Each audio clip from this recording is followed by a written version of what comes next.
শ্রীপুরে পৌর কর বৃদ্ধির প্রতিবাদে স্মারকলিপি প্রদান ও মানববন্ধন কর্মসূচি। গাজীপুরের শ্রীপুর থেকে উসমান গনির পাঠানো তথ্যে বিস্তারিত। গাজীপুরের শ্রীপুর পৌরসভার 2025-26 অর্থ বছরে প্রস্তাবিত হোল্ডিং ট্যাক্স সহ বিভিন্ন কর বৃদ্ধির সিদ্ধান্তের বিরুদ্ধে সরব হয়েছেন পৌরবাসী। এই সিদ্ধান্তকে অমানবিক ও অযৌক্তিক আখ্যা দিয়ে মঙ্গলবার 22 জুলাই দুপুরে পৌর প্রশাসক ও উপজেলা নির্বাহী কর্মকর্তার কাছে স্মারকলিপি প্রদান করেছেন তারা। একই সাথে পৌর শহরের গুরুত্বপূর্ণ স্থানে মানববন্ধন কর্মসূচিও পালন করা হয়। স্মারকলিপিতে উল্লেখ করা হয়, বাজেট ঘোষণার সময় কর বৃদ্ধি না করার প্রতিশ্রুতি থাকলেও হঠাৎ করে কয়েক গুণ হোল্ডিং ট্যাক্স বাড়িয়ে নাগরিকদের কাছে নোটিশ পাঠানো হয়েছে। এতে সাধারণ মানুষ, বিশেষ করে নিম্ন ও মধ্যবিত্ত শ্রেণী চরম আর্থিক চাপের মুখে পড়েছেন। স্মারকলিপিতে আরও অভিযোগ করা হয়, পৌরসভার বহু এলাকায় এখনও টিনশেড ঘর ও পর্যাপ্ত অবকাঠামো ও পর্যাপ্ত নাগরিক সুবিধা নেই।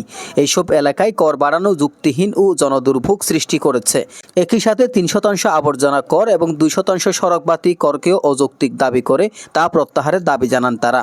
স্মারকলিপিতে স্বাক্ষর করেন সেলিম মোল্লা, রানা মাসুদ, রওশন হাসান রুবেল, খোরশেদ আলম, এমদাদুল হক, SM ফারুক ও আব্দুস সালাম রানা সহ প্রমুখ।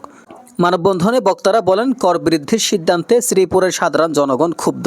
তারা অবিলম্বে কর নীতিমালা পুনর্বিবেচনার আহ্বান জানান এবং জনমাধ্যম সমাধানের প্রত্যাশা ব্যক্ত করেন। কৃষক দলের শ্রীপুর পৌর সদস্য সচিব রাহাত হাসান জুয়েল বলেন, শ্রীপুর পৌরসভায় এখনও অনেক মানুষ দিন এনে দিন খায়। মেহনতি মানুষের দিকে দৃষ্টি রেখেই কর নির্ধারণ করতে হবে। মানববন্ধনে আরও বক্তব্য রাখেন রাজীব আহমেদ, সরওয়ার হোসেন, মহসিন আহমেদ, সরওয়ার হোসেন খান, মাসুদ রানা, কামাল আহমেদ, হেলাল উদ্দিন, ডাক্তার এয়াদুত, সালাম মোল্লা, নাসির উদ্দিন সরকার, ইব্রাহিম খলিল, সেলিম হাওলাদার, সুজন আহমেদ, সানওয়াল মণ্ডল, রাশেদুল ইসলাম খান, আজিজুল ইসলাম, শরীফ আহমেদ, স্বপন, মাসুম সহ অনেকেই। কি কি বিষয়ে আপত্তি থাকতে পারে? আপনার আপত্তি ফর্ম আগে 30 টাকা করে নিত, উনি ওই আপত্তি ফর্ম বিনামূল্যে করে দিয়েছেন। ওনার জন্য একটা করতালি প্রত্যাশা করছি। তারপরে হচ্ছে উনি বলেছেন আপত্তিতে কি কি উল্লেখ করতে হবে। এক, আপনার যদি বাৎসরিক মূল্যায়ন সেটা যদি মনে হয় যে না আপনার পূর্বের চেয়ে অনেক বেশি মূল্যায়ন করা হয়েছে, তাইলে সে ব্যাপারে আপত্তি দিতে হবে। দুই, সড়ক বাতির যে চার্জ, সেই চার্জের ব্যাপারে আপনার যদি সড়ক বাতি না থাকে।